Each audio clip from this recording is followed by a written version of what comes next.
जिसका मुझे था इंतजार, जिसके लिए ये अपनी सुंदरता और बोल्डनेस के लिए जानी जाती थी। इन्होंने अपनी सुंदरता को फिल्मी पर्दे पर दिखाने में कोई कंजूसी नहीं की। क्या आपको पता है इन्होंने अपना उपनाम अपने पिता के नाम पर क्यों रखा था? यह अपनी शुरुआती फिल्मों को बॉक्स ऑफिस पर पिटता देख बॉलीवुड को गुड बाय कर देना चाहती थी।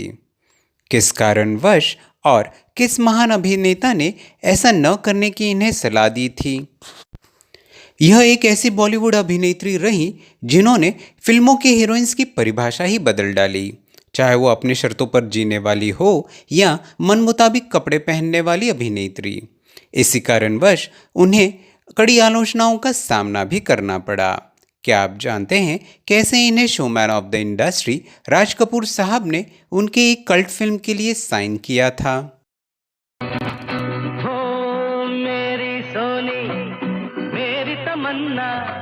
इन्हें एक गाने के शूटिंग के दौरान सलवार सूट पहनना था, पर इन्होंने उसे पहनने से मना कर दिया और खुद कॉस्ट्यूम अपने हिसाब से चूज कर उन्होंने पहनकर वो गाना शूट किया।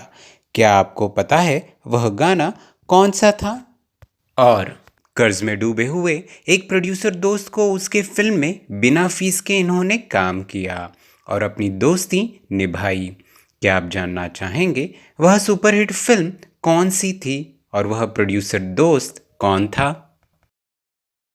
ये लाखों लोगों की चाहत थी। इन्होंने 3 शादियां की, पर किसी भी शादी से इन्हें कभी सच्चा प्यार नहीं मिला। क्या आप जानना चाहेंगे किन किन कारणों से इन्हें अपनी पतियों से अलग होना पड़ा?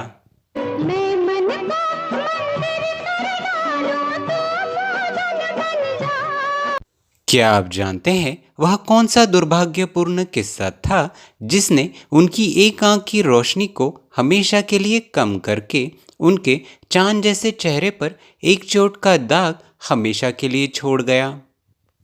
और किस कारणवश इन्होंने सलमान खान की एक फिल्म की आलोचना उन्हीं के सामने कर दी थी? जानेंगे और भी, बने रहिए मेरे साथ वीडियो के अंत तक। आगे बढ़ने से पहले अगर आप मेरे चैनल पर नए हैं तो मेरे चैनल को लाइक, सब्सक्राइब और शेयर करना ना भूलिए। साथ ही बेल आइकन को भी दबाइए ताकि मेरे द्वारा आने वाले सभी वीडियो का नोटिफिकेशन आपको मिलते रहें। और अगर आप ये वीडियो फेसबुक पर देख रहे हैं तो मेरे पेज को लाइक और फॉलो ज़रूर कीजिए।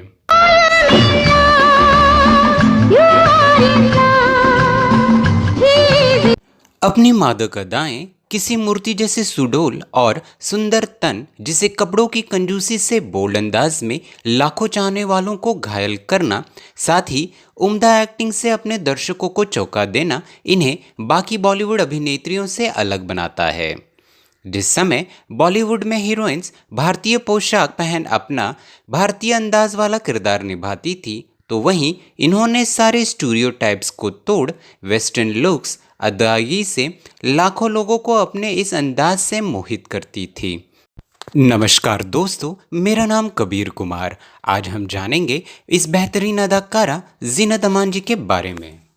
जीनत अमान का जन्म मुंबई 19 नवंबर 1951 को अमानुल्लाह खान और वर्धनी के घर में हुआ। जीनत अमान का असल नाम जीनत खान था। इनके पिता भोपाल राजवंश से ताल्लुक़ रखते थे, तो वहीं इनकी मां महाराष्ट्रियन हिंदू परिवार से आती थी। साथ ही इनके पिता अमानुल्लाह खान फिल्मों में राइटर का काम किया करते थे। उन्होंने मुगले आजम और पाकीजा जैसी ब्लॉकबस्टर कल्ट क्लासिकल फिल्मों के लिए राइटिंग की थी। ये अक्सर अपना नाम उपनाम के तौर पर अमन लिखा करते थे। जीनत अमान ने अपनी स्कूलिंग पढ़ाई पंचगनी में पूरी की। सेंट जेवियर कॉलेज से आगे की पढ़ाई कर छात्र सहायता पर आगे की पढ़ाई के लिए लॉस एंजलिस में वे सदर्न कैलिफोर्निया यूनिवर्सिटी में दाखला उन्होंने ले लिया, लेकिन वह स्नातक की डिग्री पूरी नहीं कर पाई। जीनत अमान महज 7 साल की थी तो उनके पिता और माँ का डिवोर्स हो गया। जीनत की माँ ने बाद में एक जर्मन व्यक्ति हेन से शादी कर ली। जब वे 13 साल की थी तब उनके पिता अमानुल्लाह खान की मृत्यु हो गई। जीनत अपने पिता के काफ़ी करीब थी और उनके प्यार से महरूम भी रही। जब जीनत अमान ने अपना रुख फिल्मों की तरफ किया तो उन्होंने अपना उपनाम खान की जगह उनके पिता के नाम अमान पर रख लिया। अपनी पढ़ाई छोड़ जब जीनत अमान अमेरिका से भारत लौटी तो अपनी करियर की शुरुआत उन्होंने बतौर जर्नलिस्ट फेमिना पत्रिका से की। इसके बाद उन्होंने अपना रुख मॉडलिंग में किया। जब वे मॉडलिंग में आई तो ताजमहल चाय के लिए उन्होंने मॉडलिंग की।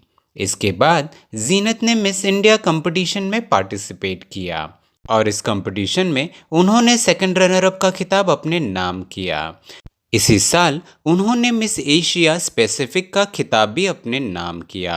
यह खिताब पाने वाली वह पहली भारतीय महिला बनी। यहीं से उन्हें फिल्मों के ऑफर्स भी मिलने शुरू हुए।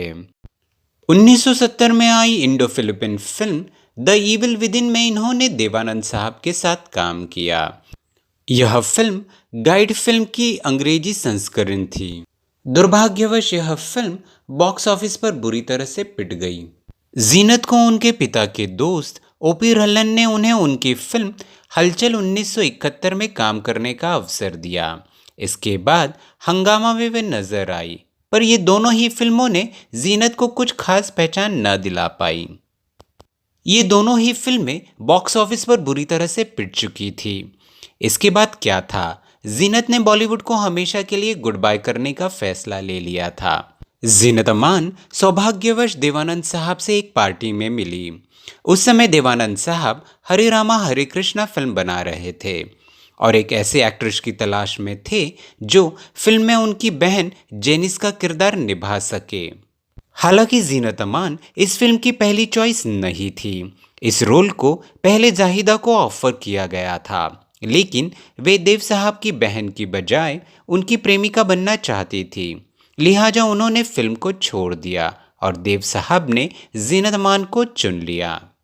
हरे रामा हरे कृष्णा में जीनत अमान ने अपने आप को इस तरह पेश किया कि वह रातों रात करोड़ों दर्शकों के दिल की धड़कन बन गई। इस फिल्म में इनका हिप्पी वेस्टर्न लुक था। इन पर फिल्माया गया गीत दम मारो दम आज भी युवाओं को पसंद आता है। इनके शानदार अभिनय के लिए इन्हें फिल्म फेयर के बेस्ट सपोर्टिंग एक्टर से भी नवाजा गया। इस तरह जीनत ने बॉलीवुड छोड़ जर्मनी वापस अपने माता पिता के पास जाने का फैसला हमेशा के लिए छोड़ दिया। दम मारो दम।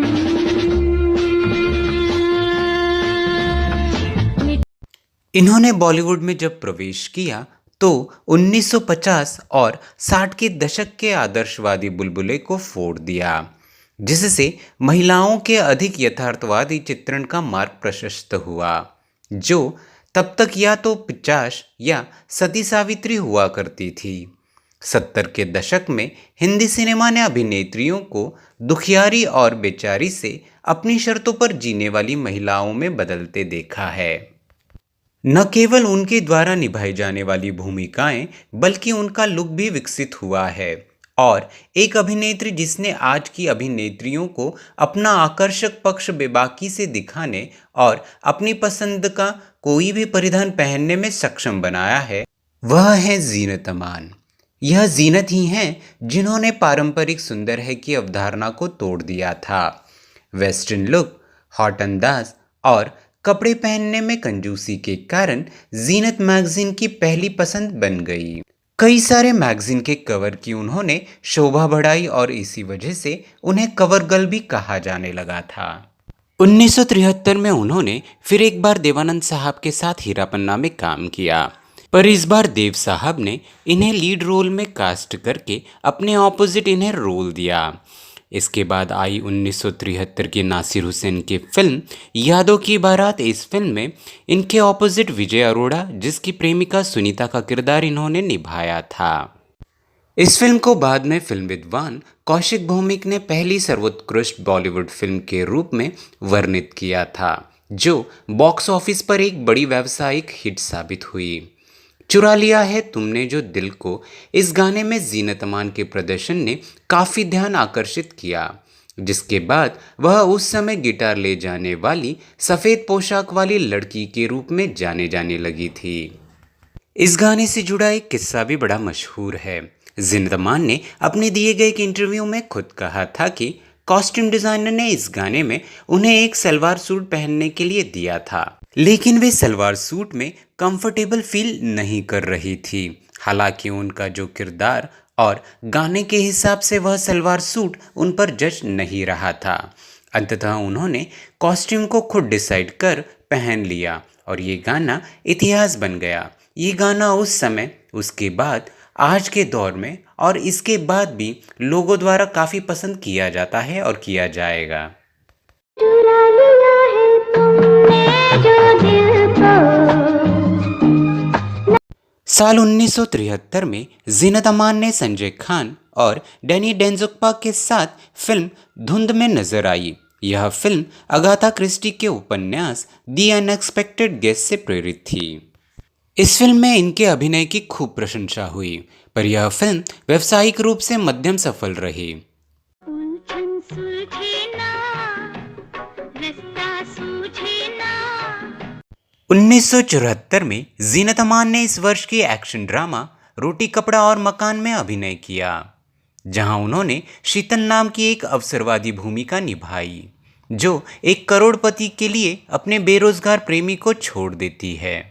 यह फिल्म एक बड़ी व्यावसायिक सफल फिल्म थी। 1974 की सबसे अधिक कमाई करने वाली भारतीय फिल्म के रूप में यह उभरी और इसे सार्वकालिक ब्लॉकबस्टर घोषित कर दिया गया। हाय हाय हाय मजबूरी, ये मौसम और ये दूरी। इसी साल ज़ीनत ने देवानंद के साथ प्रेम शास्त्र और इश्क इश्क इश्क में काम किया। उन्होंने शम्मी कपूर द्वारा निर्देशित फिल्म मनोरंजन में एक स्वस्थ हो रही वेश्या निशा की भूमिका निभाई।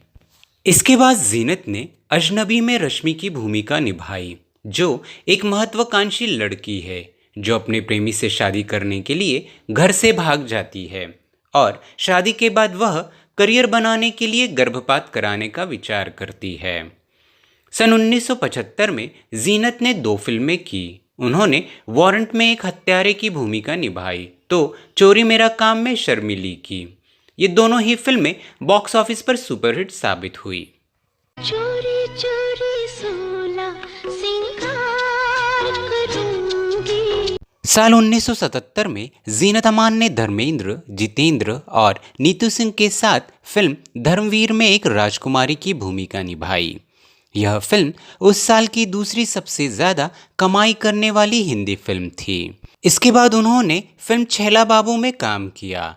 यह फिल्म कमर्शियल हिट फिल्म साबित हुई। फिल्म हम किसी से कम नहीं में इन्होंने ऋषि कपूर की प्रेमिका सुनीता के रूप में काम किया, जो उस साल की तीसरी सबसे ज़्यादा कमाई करने वाली हिंदी फिल्म थी। इसके बाद कृष्णा शाह की फिल्म शालीमार से हॉलीवुड में प्रवेश करने का इन्होंने प्रयास किया, पर यह फिल्म यूएस और भारत दोनों देशों में ही असफल साबित हुई। ओ मेरी महबूबा महबूबा महबूबा तुझे जाना है। 1978 में राज कपूर साहब की फिल्म सत्यम शिवम सुंदरम में अभिनय का बेहतरीन प्रदर्शन कर ज़ीनत अमान ने दर्शकों को चौंका दिया था। हालांकि इस फिल्म की पहली पसंद ज़ीनत अमान नहीं बल्कि हेमा मालिनी थी। इस फिल्म में ज़ीनत अमान को कास्ट कैसे किया गया, यह किस्सा काफ़ी दिलचस्प और मशहूर है। हुआ कुछ यूं, उन दिनों राज कपूर साहब ज़ीनत अमान के साथ फिल्म वकील बाबू की शूटिंग कर रहे थे। राज कपूर अक्सर उनको अपनी फिल्म सत्यम शिवम सुंदरम के बारे में बताया करते थे, जिसे सुनकर ज़ीनत अमान को रूपा के किरदार से लगाव हो गया। हालांकि उस दौर में राज कपूर एक बड़ा नाम हुआ करता था। हर बड़ी एक्ट्रेस उनके निर्देशन में काम करने का सपना देखा करती थी। ज़ीनत को भी कुछ ऐसी ही ख्वाहिश थी। फिल्म में रूपा का किरदार पाने के लिए ज़ीनत अमान जो आरके स्टूडियो के पास ही शूट कर रही थी, वहां शूट खत्म होने के बाद उन्होंने रूपा के किरदार की तरह कपड़े पहने और राज कपूर के पास पहुंच गई। जब उन्होंने ज़ीनत को देखा तो पहचान नहीं पाए। उनके बताने पर राज कपूर साहब को आश्चर्य हुआ। इतनी बड़ी स्टार होने के बावजूद उनके इस फिल्म पाने की दीवानगी को देख राज कपूर साहब ने उन्हें अपनी फिल्म के लिए कास्ट कर लिया था। साथ ही साइनिंग के तौर पर उन्हें कुछ गोल्ड कॉइन भी दिए। इस बात का जिक्र जीनत ने बीबीसी एशियन नेटवर्क को अपने दिए गए एक इंटरव्यू में किया था। उन्होंने बताया था कि वो रूपा के किरदार से मोहित हो गई थी। उन दिनों जीनत अमान शहरी वेस्टर्न लुक के किरदारों की भूमिका निभाया करती थी। उनके फैंस भी उसी रूप में उन्हें देखना पसंद करते थे। लेकिन रूपा एक गांव की लड़की थी जिसे निभाना जीनत के लिए किसी चुनौती से कम न था।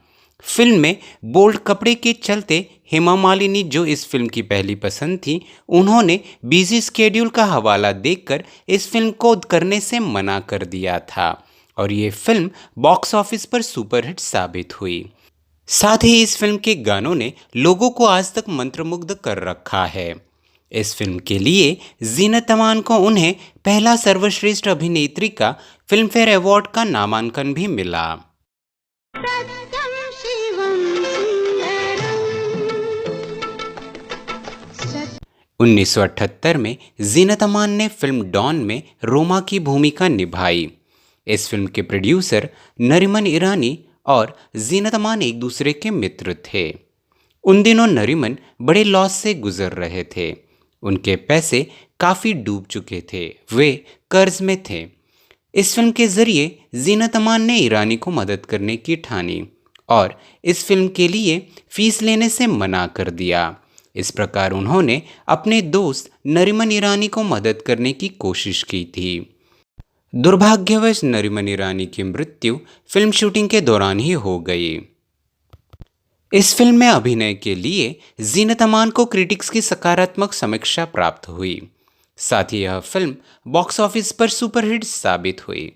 इस फिल्म ने डॉन की फ्रेंचाइजी को प्रेरित किया, जहां जीनत अमान का किरदार प्रियंका चोपड़ा ने निभाया था। एक कन्याकुमारी हमें सूरत पे मर गए आए। जीनत अमान ने 1980 में फिल्म टक्कर, राम बलराम, बॉम्बे 405 माइल्स, अली बाबा और 40 चोर और अब्दुल्ला की। अब्दुल्ला संजय खान द्वारा निर्देशित उस समय की बिग बजट वाली फिल्म थी। हालांकि यह फिल्म भारत में उतनी नहीं चली जितनी कि सोवियत संघ में सफलता उसने हासिल की। 1980 की ही फिल्म कुर्बानी में जीनत ने शीला का किरदार निभाया, जो कि एक सिंगर और डांसर है। यह फिल्म बॉक्स ऑफिस पर सुपरहिट रही। इस फिल्म के संगीत को विशेष प्रशंसा मिली। फिल्म का गीत आप जैसा कोई, जिसे नाजिया खान ने गाया और जीनत अमान पर फिल्माया गया था, इस गाने को लोगों की खूब वाहवाही मिली।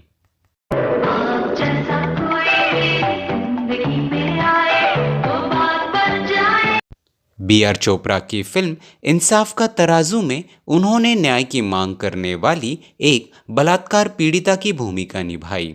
यह फिल्म उस समय के कुछ फिल्मों में से एक थी जो अपने साउंड ट्रैक के बजाय अपनी कहानी पर ध्यान केंद्रित करती थी।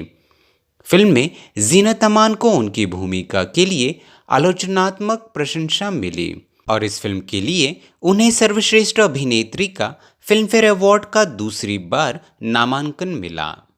जीनत ने अपने दौर के सभी बड़े film makers Devanand, Raj Kapoor, B.R. Chopra, Firoz Khan, Prakash Mehra, Manoj Kumar, Manmohan Desai और राज खोसला के साथ काम किया, तो वहीं जीनत ने अपने दौर के नामी स्टार्स अमिताभ बच्चन, धर्मेंद्र, जितेंद्र, देवानंद और राजेश खन्ना के साथ स्क्रीन साझा किया। जीनत अमान हेमा मालिनी के बराबर भुगतान पाने वाली उस दौर की अभिनेत्री थी।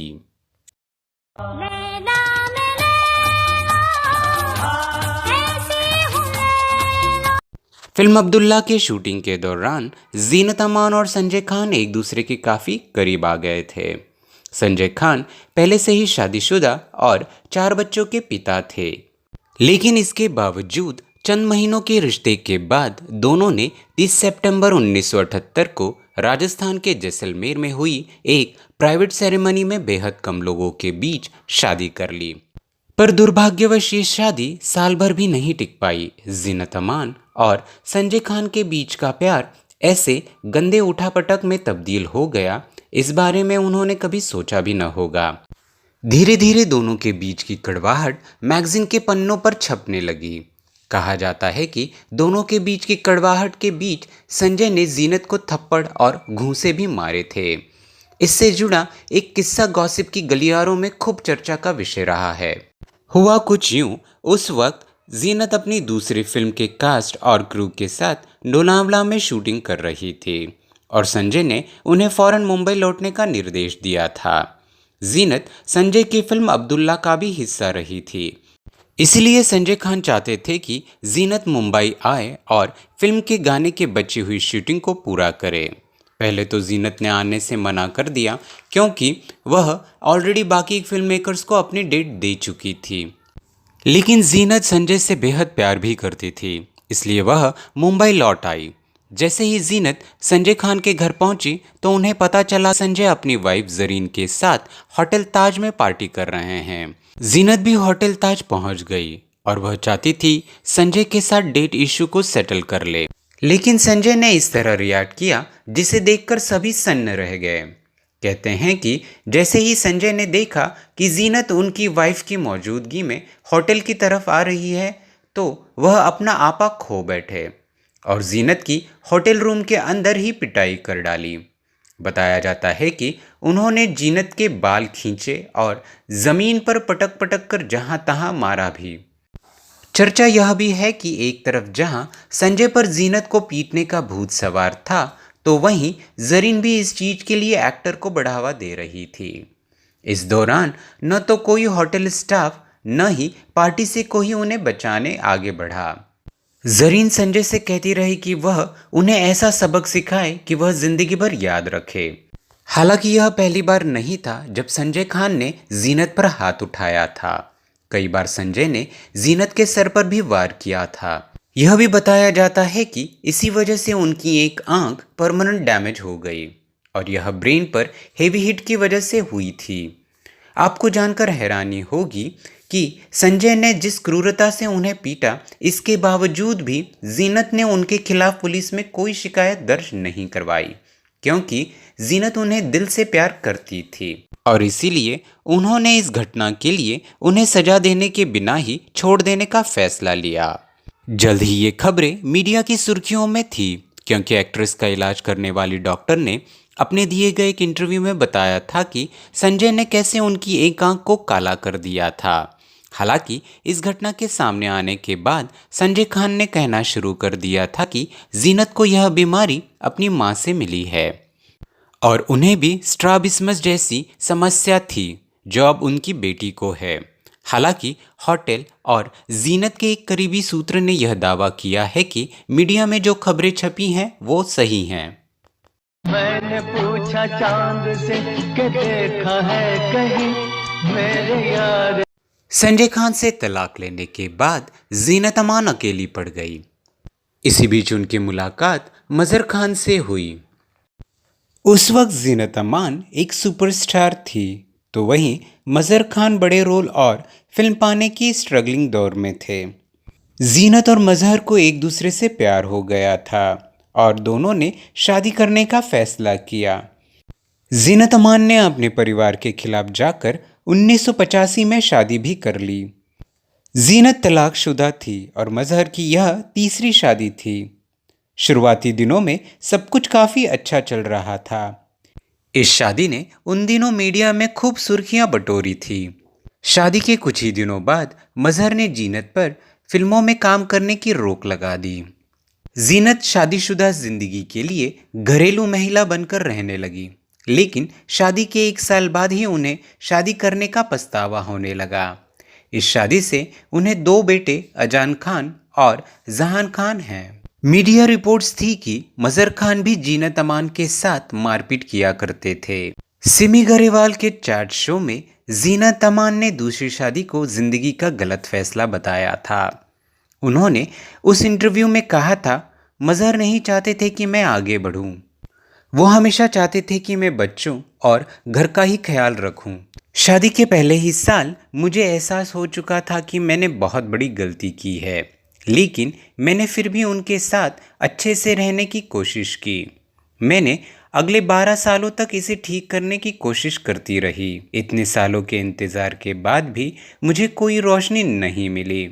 इन 12 सालों में मेरे पास खुशी का एक भी पल नहीं था, लेकिन फिर भी मैंने इसे बेहतर बनाने की कोशिश की। जीनत ने 12 साल की शादी को तोड़ने का आखिरकार फैसला कर लिया, लेकिन तलाक होने से पहले ही 16 सितंबर 1998 को किडनी खराब होने के कारण मजहर का निधन हो गया।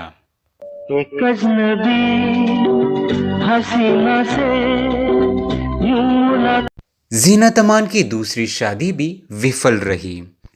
इसके बाद जीनत अमान ने तीसरी शादी अमन खन्ना उर्फ सरफराज जफर अहसन से की।